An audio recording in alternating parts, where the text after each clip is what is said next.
You do literally take your clothes off for the bank, and it's not Yeah. always that pleasant. No. Quite unique in New Zealand in that sense. We go into some real depth when it comes to getting a home loan. Especially now. Yeah, and people are embarrassed about it. If it's, it might just be the fact that their alcohol bill is high, or they drink a lot of coffees, or 2 trips overseas each year. Sometimes they know that that's not the norm, and that they do feel a little bit conscious of it. So good morning and welcome to another episode of Better Business, Better Life. Today I'm joined in studio by Andrew Chambers, who's a CEO of Tella, which he'll be telling us a little bit about in a moment. Welcome to the studio. Thank you. Thank you. Thanks for having me. Oh, absolute pleasure. So we've just been having a bit of a chat about, your background, and you are a 20-year career banker who then went out on their own to start their own business. Yep. Would you like to tell us a little bit about that journey and why you did that? Yeah, okay. Well, to start off, I think I'll explain that I am an accidental banker. I didn't intend to get into banking. Okay. When I left school, actually, I'm in a sound room now, and I did audio engineering. So, that's interesting. and I went off on my OE to the UK, and as you do, you sort of go for where the pay is when you end up in the UK, and I got into financial services there with insurance. And came back to New Zealand and went to a agency to look for a job, and they said, when can you start? And I said, today. And they said, I've got a job at ANZ for you. So, and that was the first banking job. That was my first banking job. And you stayed with ANZ for a long time, didn't you? Yeah, so that was 1995, and I ended up being there to 2014. So yeah, I had a full career there in banking and pretty much all facets of it in a way. I started in migrant services, which was looking after migrant banking, liaising with all the offshore branches that ANZ had, cash flows coming from offshore around those migrants and bits and pieces. And then I went into corporate banking and worked my way up into various roles, got to that sort of relationship level. Went offshore and did the same thing with ANZ in the Pacific, and just kept moving basically through the organisation to a sort of more senior role managing people in corporate in New Zealand. So yeah. Excellent. Okay. And so then after that, you did switch for a little while, didn't you? You went to a slightly different banking role. Yeah. So my exit from ANZ was to join the establishment team in China Construction Bank when the three of the Chinese banks entered the market in 2014. So that was head of commercial for New Zealand for China Construction Bank. And I stayed there for a 12-month period, which was basically the establishment period, but decided during that time that I should try and do something for myself. Sure. And so from there, what happened? Yeah, what was the thing for yourself? Yeah, so I guess when you've got 20 years in banking, you often think about what you could do better or how you could help your clients better. You also have a lot of relationships, so I was very lucky that I built a good number of client relationships over that period. And I knew a lot of bankers, particularly in ANZ, that were at that same point looking for a new challenge and something that would give them a bit of life, actually, because you kind of probably get a bit stale after a couple of decades in banking. Yep. So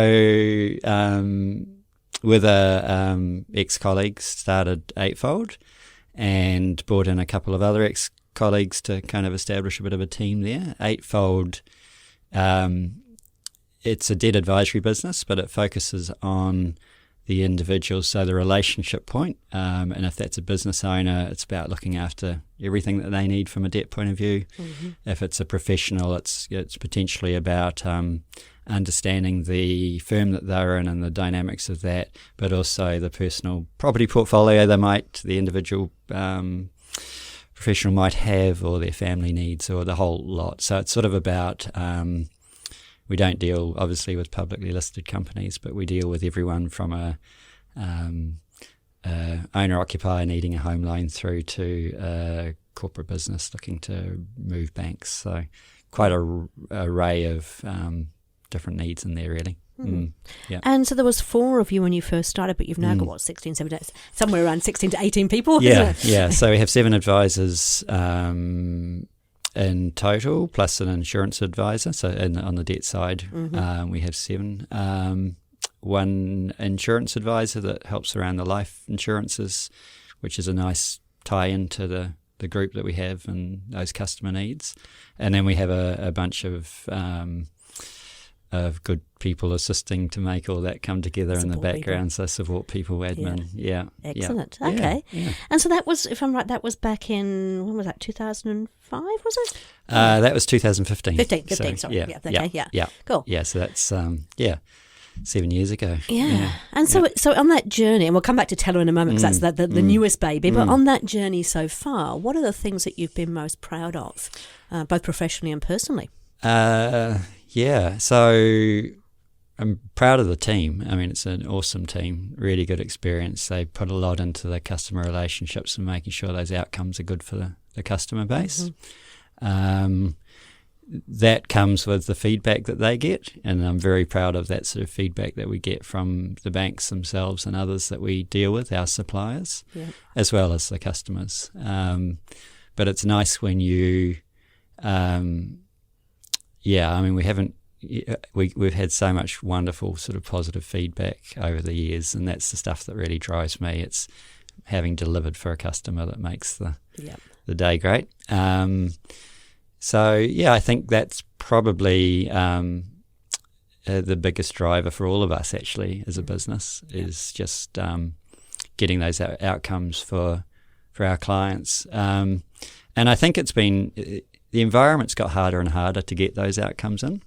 So it's also sort of being able to be technically good at what you do to be able to keep up with all the change that's been going on.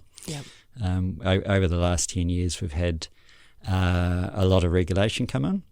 We've had a lot of conservatism come in across the banks, compliance come in. There's been a huge knowledge drain, I think, across the banks. So we've had to pick up and change to kind of account for that. A lot of challenges, and we've kept up and kept going, and it's fantastic. And so I've got to ask, because I used to be working in insurance, I don't know if I told you that, but I used to work in insurance, and so going from the security and, let's face it, the good pay that comes in working in insurance and banking, to going out on your own, that was a massive kind of leap of faith. Tell us a little bit about that journey. I guess that's the biggest challenge, isn't it? Going from the stable salary to the unknown. And that was probably the biggest leap of faith I've done in my career. But I think I probably had reached a period or a stage in my life where I was financially secure and knew that I could, worst case scenario was downsize or do one of those sorts of things. I wasn't overburdened, if you like. So that gave me that comfort. But I also knew that I had some great people and that we all had some great relationships around that. So, I think that sort of gives you some security. Okay, but I mean, that we talk about, the hockey stick growth of a business, and we know that never quite happens quite like that. What were the sort of little hiccups or challenges you faced along the way in terms of getting started? Because it is very different working in a corporate where you've got everything done for you, people surround you to do all the various bits and pieces, to suddenly running your own business. I think what you don't know when you're in a corporate, you're kind of naive about quite a bit, really. And so for me, the administrative functions, bookkeeping, dealing with accountants, all the things that you thought were really simple and you asked of your clients when you're a corporate relationship manager, actually you realise that they take time. And time's your enemy as a small business. You're always chasing your tail on time. So I think that's probably... it's I guess that relativity between income and time is you don't see it when you're working in a corporate, but you do when you own your own business. So was there any times where you actually kind of wondered, what on earth have I done, or has it all been reasonably smooth sailing? No, I often sort of, you have your bad days and you sort of think, I wouldn't mind sort of not having to deal with certain things. But I'd never consider going backwards. No. I wouldn't go back to a corporate. And often the challenges, you may have to deal with something in a small business that you didn't have to deal with in a corporate because you become a generalist and you don't enjoy all the elements of that. You just, it's hard to. Yeah. Dealing with GST or something like that is not necessarily going to be pleasurable, but it has to be done because it's one of the things on the list. Yep. But then you kind of get past that and think about the bigger picture and what the business has done and the enjoyment you've had from it, and you get past it. Yeah. You move on. Yeah. Have you ever had any people challenges? Because sometimes when you kind of go out on your own and we often start off employing people that we know or family, and the business grows and suddenly it outgrows them. Tell me a little bit about some of those challenges. I think the people challenge is always the biggest one. Yep. And for me, I kind of always expect that everyone's going to be like me, and they're not, and that's the starting point. Yeah, that's totally natural. Yeah. And then there's the sort of, I think what you get good at identifying certain qualities and issues in terms of, I've got better at recruiting, I think, over the years. I know what works and doesn't work so much. Yeah. Both from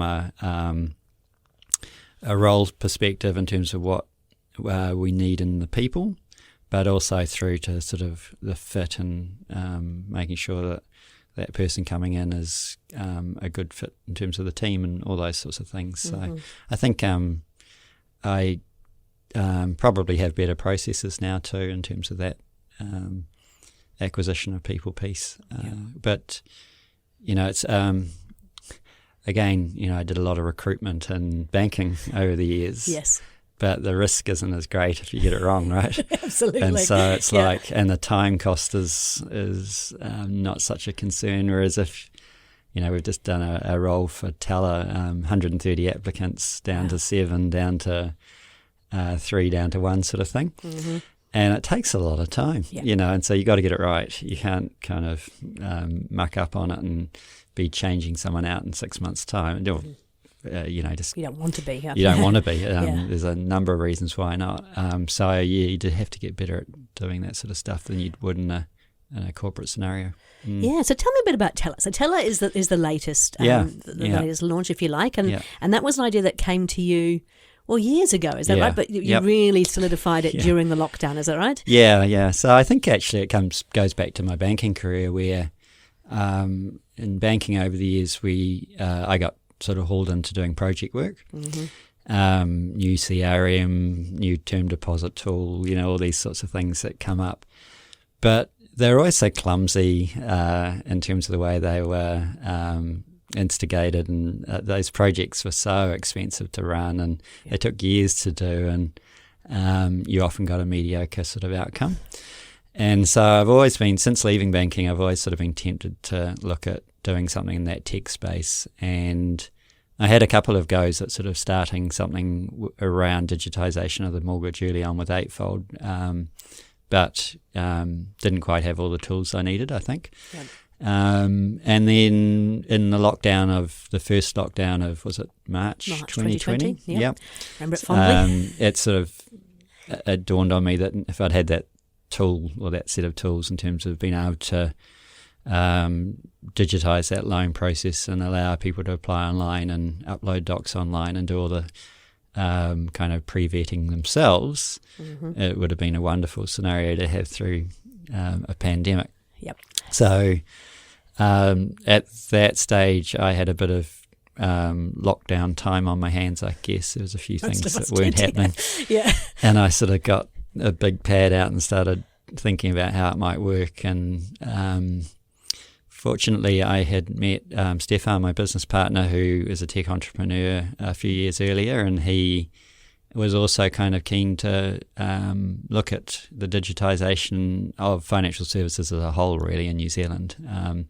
And he'd done a number of investments in that space in other businesses.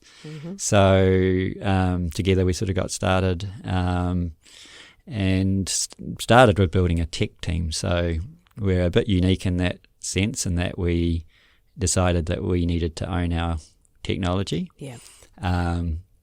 So we started with one, Yep. as you do, and we've now got 6, and we've built from the ground up. And they're all New Zealand based too, aren't they? All Which New is Zealand really based. unusual. Yeah. Yep. Yeah. Very unique, and in the same space as the rest of the business. So they've had to learn about our industry. They're getting really good at home loans. Yep. And you don't get that quite if they're, a tech team operating in another country or another office, so it's quite unique from that sense. We've built out a advice platform for home loans that allows people to do what they did with a mortgage broker essentially in the past. They can do it in their own time and on their own terms to some degree. So the application process can all be done online. The supporting information gets uploaded online. They can start with, we've got an amazing library of information to learn from, which I'm really proud of. I think it's probably one of the best in the country in terms of a single place to go to find out information about getting home loans. Nice. And it deals with the first home buyer, the owner-occupier, the investor, the parents that are trying to get their kids into a home. It's got the whole suite of information there that suits different scenarios that people have, really. So that's designed to prepare them so that when they go into the process of actually doing the application, they know what to expect and how to best position themselves to get the best deal. And then there's tools, so there's calculators that they can go in and actually look at affordability, look at what repayments would look like, look at the cost of refinancing, all those sorts of different bits and pieces that they might want to look at. Nice. Rates, which is kind of essential, but so they can see where the market's at and what banks are doing and all those sorts of things. And, backed up with video and other bits and pieces to try and make it easy for those that don't want to read but would rather watch. So, Okay. So the unique thing I think with Tella is that it's not restricted by geography. I could be sitting in Wanaka and decide at 11 o'clock at night I'm going to start applying for a home loan. Yep. I don't need to try and find out who the local mortgage broker is or, who's safe to deal with, who to talk to. I don't have to book an appointment. I don't have to go in to see them or go to a branch or whatever it might be. Yep. I just get in and do it online. And that's kind of, one of the things that I said when we launched is it's not that our customer base thinks we're new. They thought we already existed. Right. I feel, it's like, surely that's already online. That's right. So it's sort of like, I think we're kind of, although we're the first to sort of roll out such a end-to-end product in New Zealand, I think the market probably, particularly in that sort of under 30, under 40 area, they probably thought it already existed. So the first time they go to get a home loan, they're probably going to go online and search for this tool anyway. And hopefully they find Tella. No, that's great. And so you talked about this new person that you're looking at, 130 applications. Is that what I heard you say? 130 applications for a job, Yeah. Was that one of the tech people? Or that was the designer. Designer, okay. Yeah, so that's, we've contracted out our design piece actually over the last couple of years, and we're bringing that in-house now. Okay. That's amazing actually. Quite staggering. I wish we could get that with developers. I was going to say, because my understanding, I was thinking if it was developers, it was quite fascinating because they're in quite short supply, aren't they? It's been incredibly hard to get developers. Yes. And actually, to be fair, I mean, we got 130 applications for designers. I would say a third of those required sponsorship. Okay. So you take them out. Yep. And then probably a third don't have the skill set required. So you quickly get down, and so I mean, labour and access to it is still a major problem for us. And I think for a lot of businesses now the insurance is offshoring and other bits and pieces, and so it's kind of, I'd like to keep as much of it here as we can, particularly around the areas that are quite sort of sensitive in terms of IP and bits and pieces. Yeah.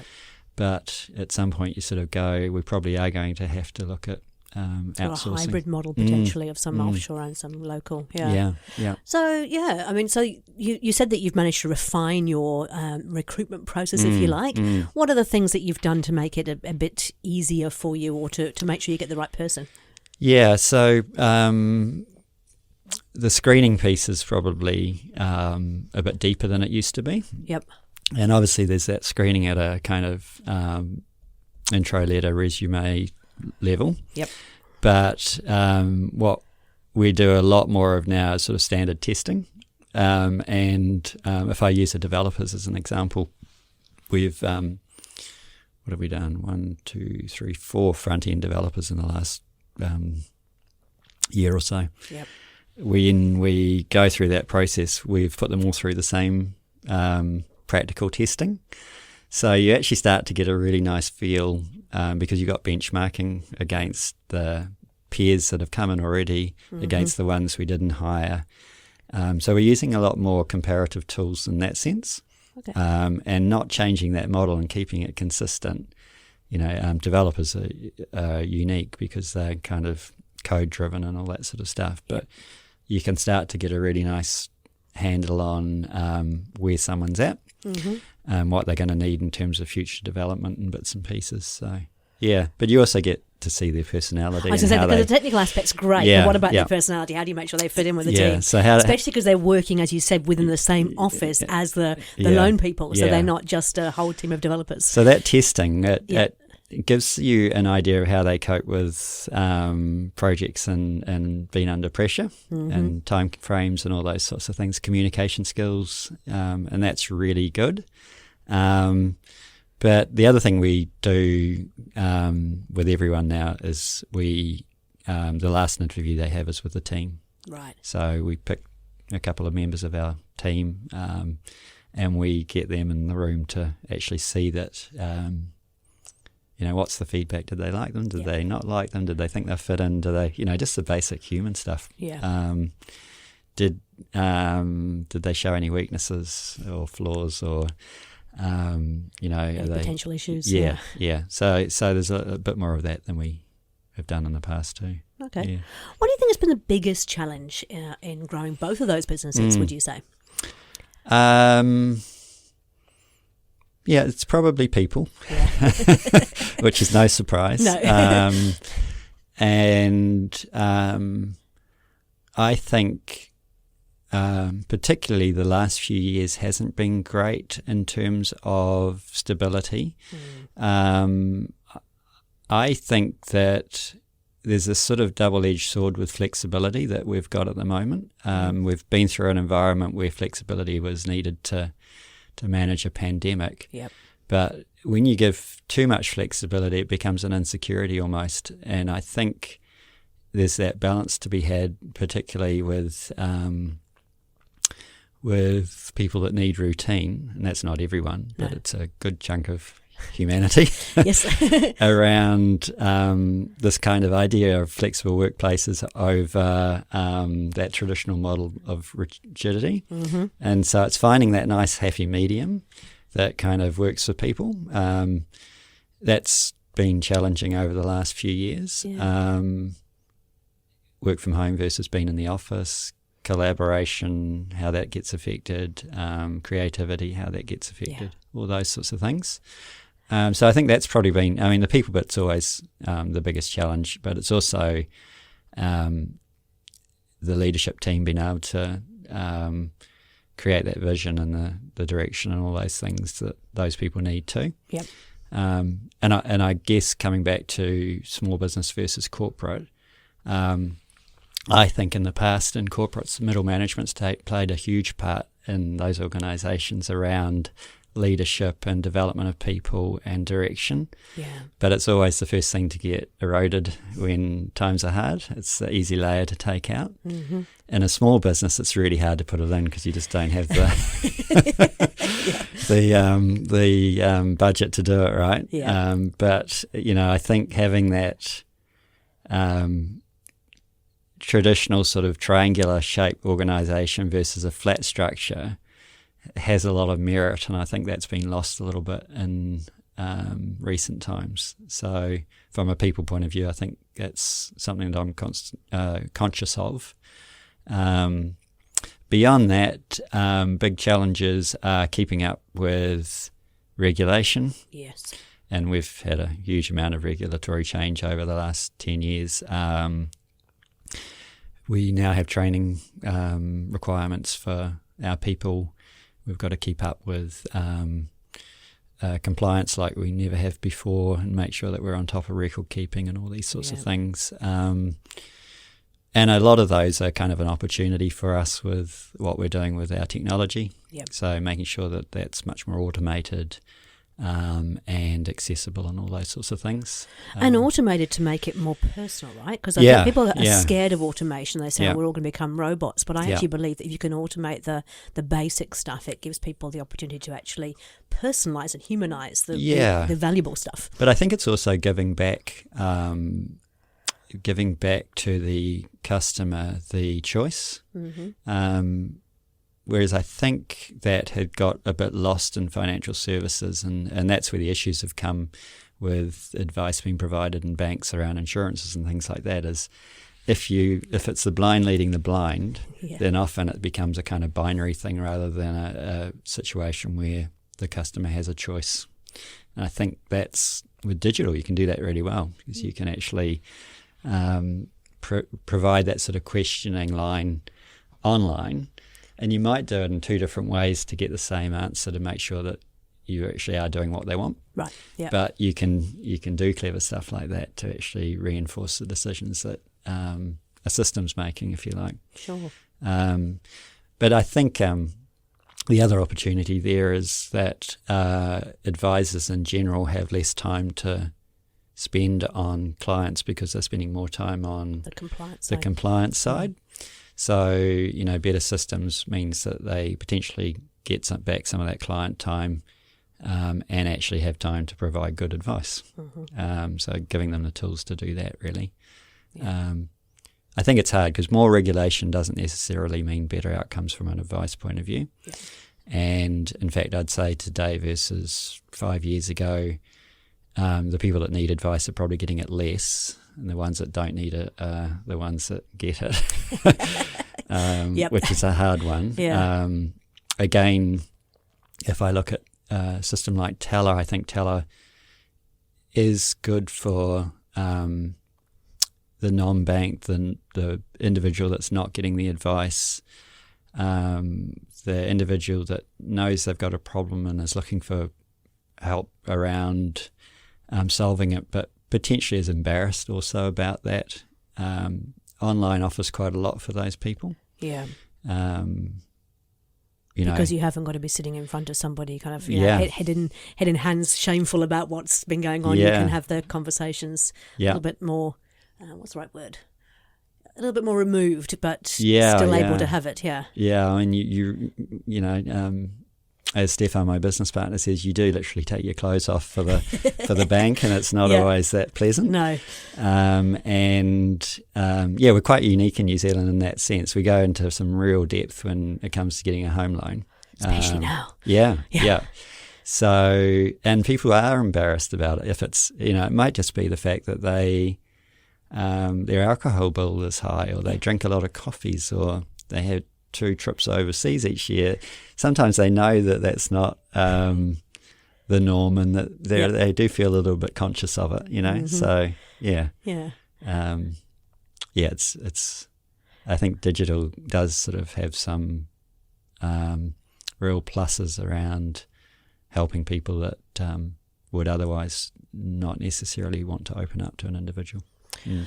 I think it's important. We were talking about Tella before. I mean, it's not all fully automated, right? It is about automating the stuff that just needs to be done, so that you can then spend the time working on the things that need to be dealt with. Yeah. So you've still got a human at the end of the line who is going to help you through that process, who's going to talk you through, give you the advice that you need. Yeah. So we've got a team of home loan specialists, and they're all qualified advisors, and they sit there to pick up the phone, but they've also got live chat there, so they're often answering questions in live chat. They're still vetting everything that goes through, so it doesn't go to a lender until it's gone through a vet, and just to make sure that everything adds up and makes sense, and that there's nothing in there that's going to cause an issue down the line. Yep. So, I mean, it's still very much a human business. The bit that's different is that you can do a lot before you engage with that person. And then hopefully you're not going backwards and forwards as much. Yep. It's a cleaner process. The system basically tells you what's required in terms of uploading of information.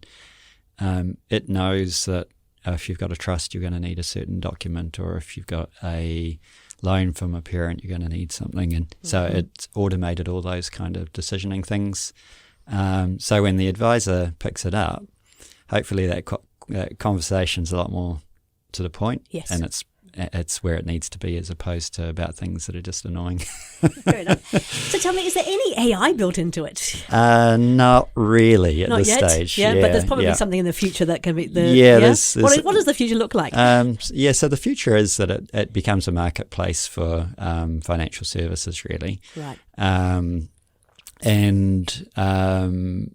So you get more integration of things. So if you're getting your first home, the insurance elements would get built into that journey, for instance. So you're kind of able to do everything in one spot, and your information's not being duplicated in multiple places. It's been collected once and provided to 2 different suppliers or whatever it might be to do it. So that's kind of the future, is to really make those journeys a lot more succinct and cleaner, and less duplication of information and less duplication of phone calls and relationship points and all those sorts of things.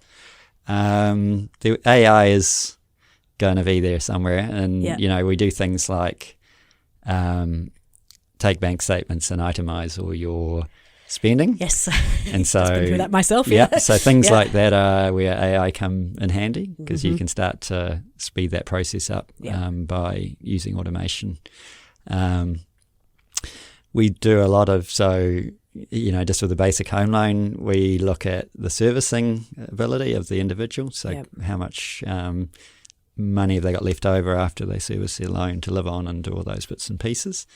And we've already built in the formulas that the banks are using into our system, so that's all automated. You're not double keying and doing all that sort of stuff. So little things like that will just continually improve over time. Yeah, there's so much opportunity in the digital space. Excellent. Okay, so I love to share tips and tools with our listeners, because I think it's really important not only to feel that, yes, they're not alone on this journey, there are people doing it. What are the 3 kind of top tips or tools that you'd like to share? What did I have? I actually wrote this down because I wanted to give it some thought, but I think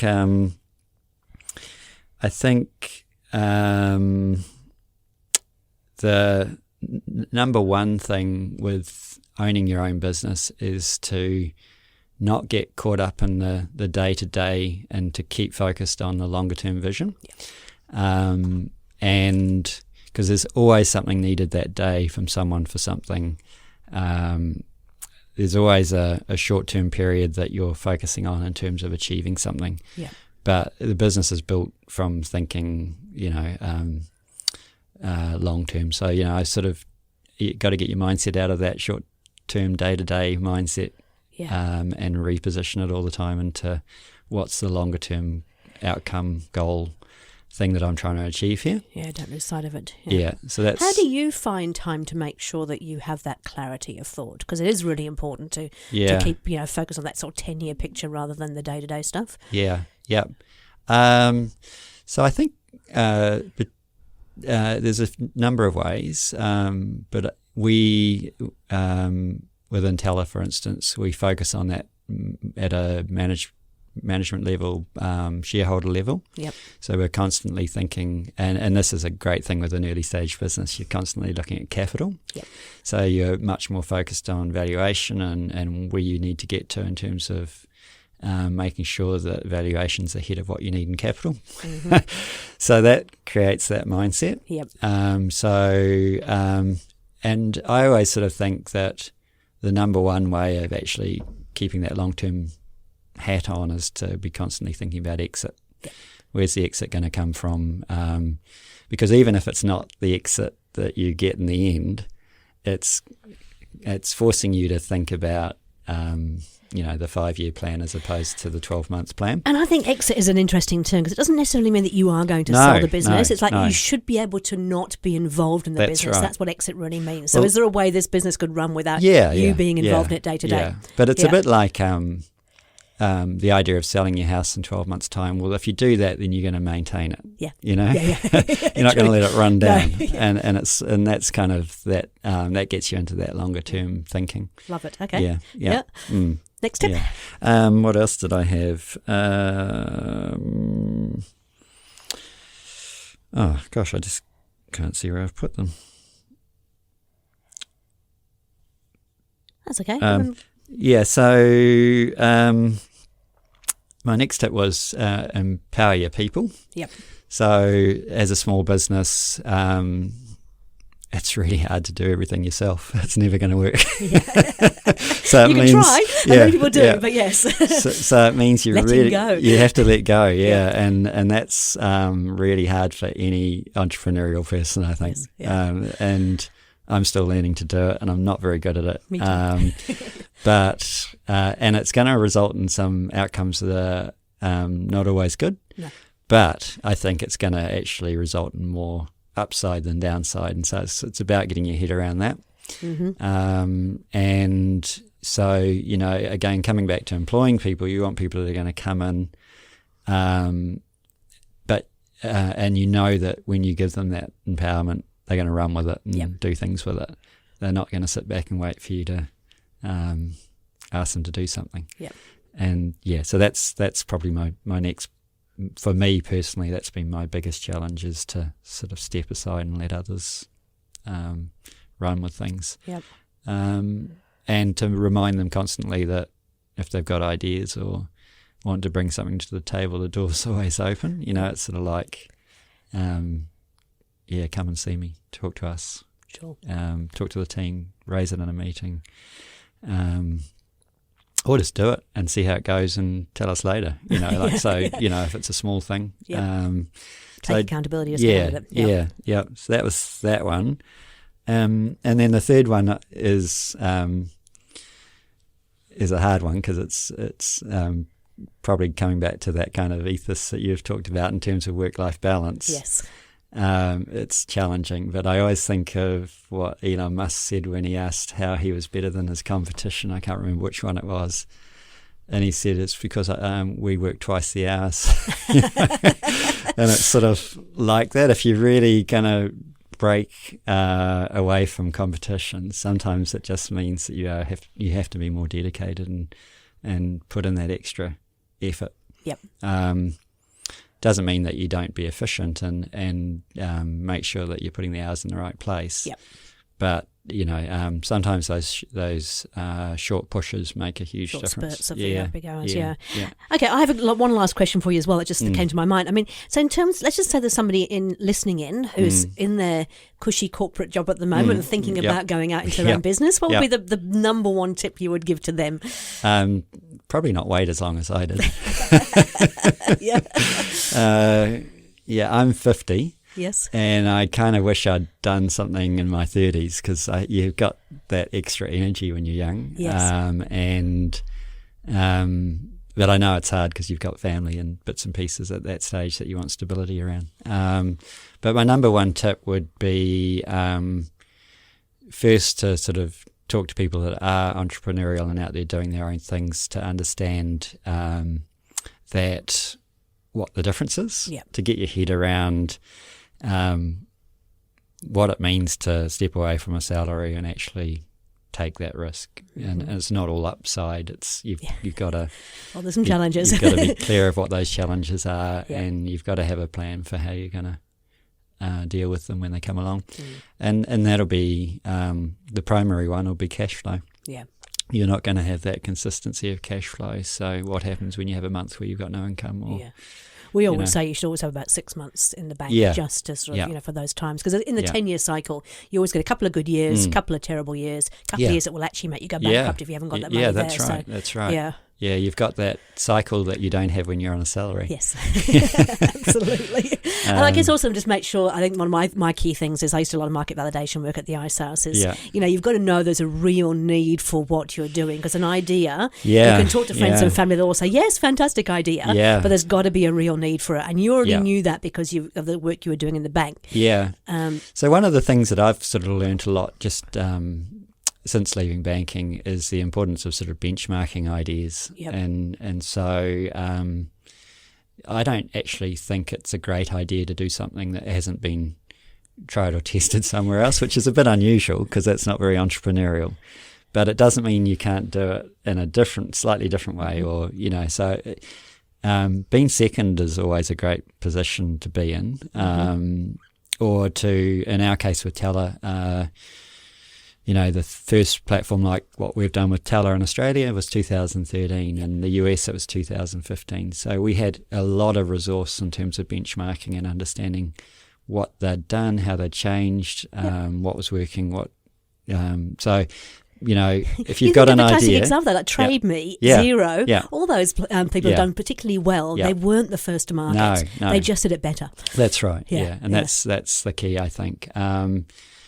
But I think fresh eyes on everything give you that ability to go and actually, it's like with the tech and Tella, we're starting from scratch. So we've got that benefit of starting clean slate. Building from the foundations up. Yeah, modern technology that in 2013 didn't exist. And that's the opportunity for being entrepreneurial and starting something today as opposed to your competition who might have done it earlier.